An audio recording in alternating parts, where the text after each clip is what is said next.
A Monumental Murder, Part 3, A Sign for Change.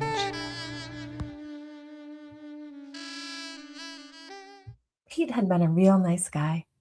She remembered him the day he came to Hamilton's used cars to buy his baby. He'd shoved his hands deep in his pinstripe pants, rocked back on his heels, and his wispy red hair had fallen into his eyes. "Been waiting for this day my whole life," he'd said to Joe Hamilton, wiping a tear from his eye.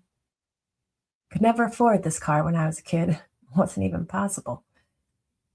Joe Hamilton, a giant of a guy who wore suspenders and a belt, clapped Pete on the shoulder. "Son," he bellowed, "this here kind of talk is the reason I sell cars and the reason I bought this lot."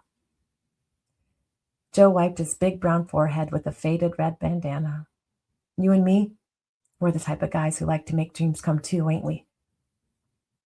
Pete shook Joe's hand and smiled wide. "That we are, Joe. That we are." Joe handed Pete the keys to his vintage beauty. Pete swung open the door and shot a two-finger salute at Joe before driving off onto Main Street. If she'd been able to find her words, she would have said something like, "This is a monumental moment, Joe." Instead, she stood still, rooted in the moment. But still, her face beamed. She felt warm inside. Connected. Well, that was nearly 15 years ago. Time has a funny way of dealing with folks, doesn't it? It wants you to feel like it's your friend, but then it acts a little sinister, a little passive-aggressive. Takes away your youth and then wants to punish you for not having it.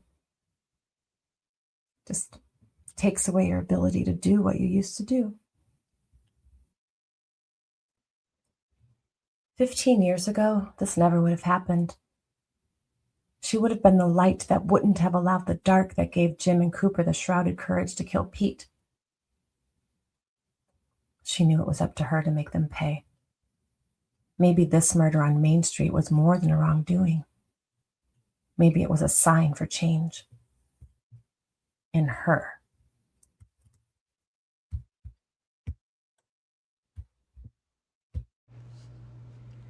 End of Part 3. You've just listened to A Monumental Murder by Peppur Chambers. Go to collaborativesigns.com for more.